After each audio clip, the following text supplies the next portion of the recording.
অভ্যন্তরের সত্যের আজকের এই পর্বে স্বাগতম। প্রিয় বন্ধুরা, প্রীতি, সালাম এবং শুভেচ্ছা নেবেন। ভারতের রাজধানী দিল্লিতে 13 থেকে 16 অক্টোবর সাউথ এশিয়া কাউন্টার টেরোরিজমের উপরে একটা মিটিং হবে। আবার 14 থেকে 16 অক্টোবর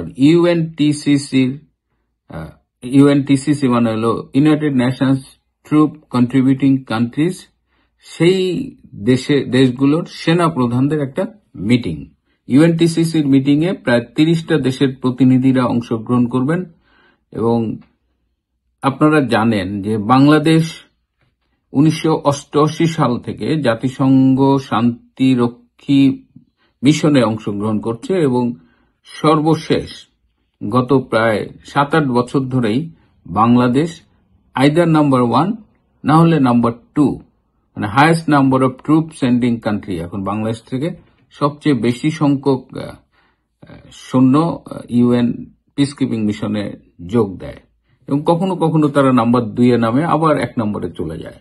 তো বাংলাদেশের এই যে প্রায় 37 বছর সেনা পাঠানোর একটা অভিজ্ঞতা রয়েছে, বিপুল অভিজ্ঞতা রয়েছে এবং অনেক দেশে যেখানে তারা শান্তি রক্ষা করতে গিয়েছে সেখানে তাদের একটা ভালো ইমেজ ডেভেলপ করেছে। সো যখনই ইউএনটিসির মিটিং হয়, এই মিটিংটা সাধারণত প্রতি বছরই হয় এবং আমাদের সেনা প্রধানরা সাধারণত এটি জয়েন করেন। এর আগে জেনারেল শফিউদ্দিন জয়েন করেছেন, তার আগে জেনারেল আজিজ জয়েন করেছেন।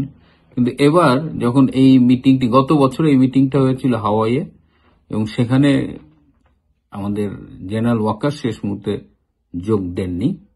এবার মিটিংটা হচ্ছে দিল্লিতে এবং জেনারেল ওয়াকারের আরো 11 সদস্য সহ এই মিটিং এ জয়েন করার কথা ছিল। এই মিটিংটি অত্যন্ত গুরুত্বপূর্ণ, কারণ বাংলাদেশের কাছ থেকে অনেকেই শুনতে চায়, বিশেষ করে অন্যান্য দেশগুলো যাদের এত অভিজ্ঞতা নেই, তারা তাদের কাছ থেকে অভিজ্ঞতা শুনতে চায়। বিভিন্ন প্রশ্নের উত্তর তারা জানতে চায় এবং এটা খুব বাংলাদেশের এ ব্যাপারে একটা লিডিং রোল আছে। এরপরে যে সাউথ এশিয়ান যে কাউন্টার টেরোরিজমের মিটিং, এটা জানেন যে আমাদের পুরো দক্ষিণ এশিয়ায় জঙ্গিবাদ, সন্ত্রাসবাদ এটা একটা সমস্যা এবং বাংলাদেশ শেখ হাসিনা সরকারের আমলে বিশেষ করে এই জঙ্গিবাদ নিয়ন্ত্রণে খুব সাফল্যের সাথে ভূমিকা রেখেছিল এবং বাংলাদেশে এই ইসলামী সন্ত্রাসী, ইসলামী জঙ্গিবাদ বা এই ধরনের বিচ্ছিন্নতাবাদী এদের নিয়ন্ত্রণে বাংলাদেশকে কিন্তু আমেরিকা, ইংল্যান্ড, ইউরোপের অনেক দেশ বিভিন্ন রকমের সহায়তা করেছে, প্রশিক্ষণ দিয়ে, টেকনোলজি দিয়ে। সো এই সব মিলিয়ে শেখ হাসিনার একেবারে জিরো টলারেন্স ছিল। সেই আঙ্গিকে বর্তমানে ইউনূসের আমলে জঙ্গিদের যখন কারাগার থেকে মুক্তি দেওয়া হয়েছে, যখন জঙ্গিরা ঢাকার রাজপথে আইএসের মতো পতাকা নিয়ে ঘুরছে, বাংলাদেশে ব্যাপকভাবে সাম্প্রদায়িকতার চাষবাস হচ্ছে এবং প্রায় বাংলাদেশ থেকে ভারতের উপরে জঙ্গি আক্রমণের হুমকি দেওয়া হচ্ছে। এবং কদিন আগে আমরা দেখলাম যে পাকিস্তানি বা সেনাবাহিনীর হাতে কয়েকজন জঙ্গি নিহত হয়েছে, তার মধ্যে একজন বাংলাদেশীও ছিল।